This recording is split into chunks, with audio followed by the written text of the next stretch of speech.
EMS TV आपका भरोसेमंद news network. यहाँ आपको मिलेगी हर बड़ी खबर हिंदी के साथ साथ अब इंग्लिश में भी।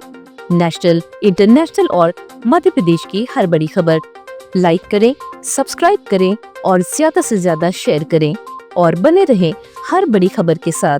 EMS TV, English first and fast. नमस्कार, आप देख रहे हैं EMS टीवी और मैं हूं आपके साथ कंचन। आई नजर डालते हैं बालाघाट की कुछ खास खबरों पर। सबसे पहले बात करते हैं आज की न्यूज हेडलाइंस की। GRB डिवीजन के DVCM रैंक के नक्सली दीपक ने अपने साथी रोहित के साथ किया सरेंडर।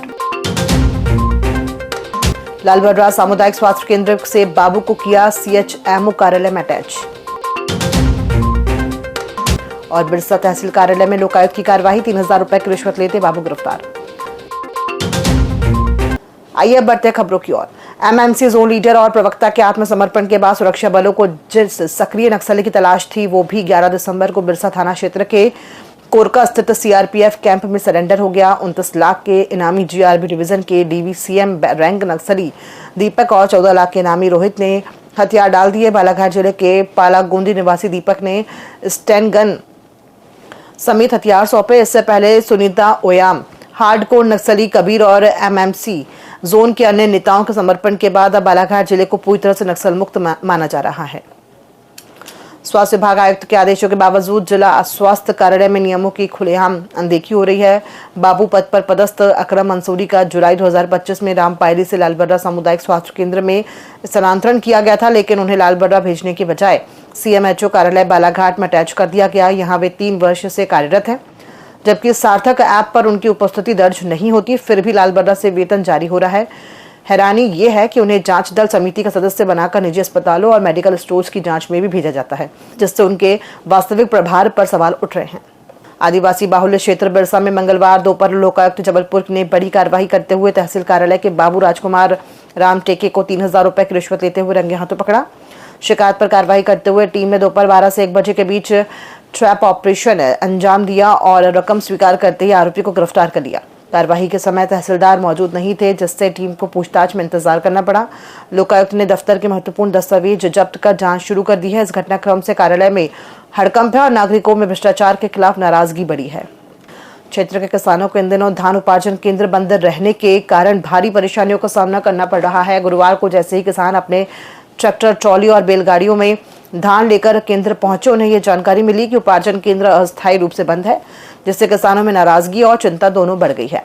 किसानों का कहना है कि वे सुबह से लाइन में लगे रहे, लेकिन केंद्र में खरीदी प्रारंभ न होने के कारण पूरा दिन बर्बाद हो गया। कई किसान दूर दराज के गांवों से धान लेकर पहुंचे थे, जिन्हें धान वापस ले जाना पड़ा।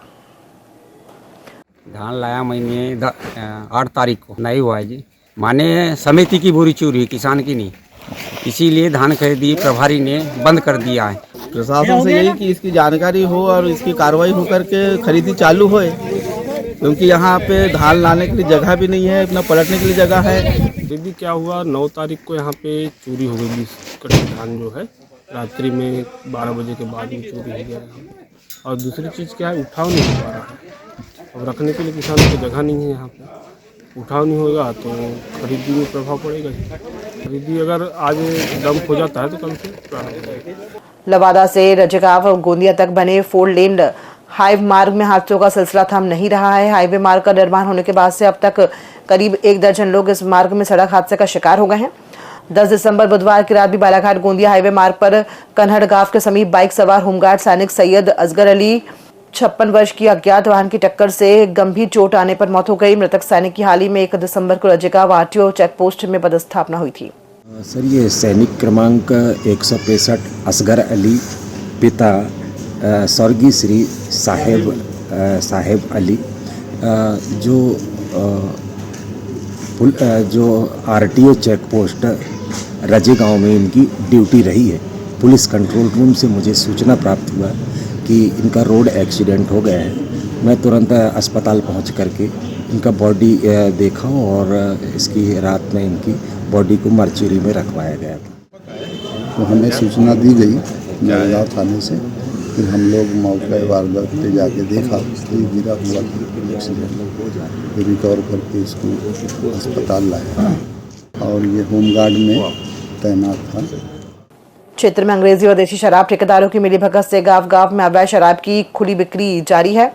ढाबों से लेकर किराना दुकानों तक शराब आसानी से उपलब्ध है, लेकिन प्रशासन मौन है। महिलाओं ने कई बार तहसील व थाना लामता में ज्ञापन देकर कार्रवाई की मांग की है, पर कोई ठोस कदम नहीं उठाया गया। स्थानीय महिलाओं का कहना है कि शाम होते ही किराना दुकानों और होटलों में शराब लेने वालों की लाइन लग जाती है। वहीं लामता अंग्रेजी शराब दुकान पर प्रिंट रेट से ज्यादा वसूली की शिकायतें भी सामने आई।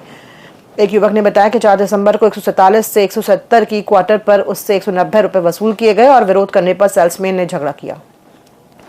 कटंगी वन परिक्षेत्र की आंजन बिहारी बीट के कक्ष क्रमांक 562 में गुरुवार शाम एक उम्रदराज बाघिन का संदिग्ध परिस्थितियों में शव मिलने से हड़कंप मच गया। ग्रामीण युवक के सूचना पर डिप्टी रेंजर और स्टाफ मौके पर पहुंचे। बाघिन के शरीर पर चोट के निशान पाए गए हैं। एसडीओ के अनुसार मौत के कारणों की जांच के लिए डॉग स्क्वाड बुलाया गया है, ताकि ये स्पष्ट हो सके कि मौत आपसी संघर्ष, प्राकृतिक कारणों या अवैध शिकार से हुई है। क्षेत्र में लंबे समय से हिंसक वन्य प्राणियों की मूवमेंट बनी हुई है, जिससे ग्रामीण दहशत में है। फिलहाल वन विभाग जांच में जुटा हुआ है। खबरों में फिलहाल इतना ही। दीजिए इजाजत। नमस्कार।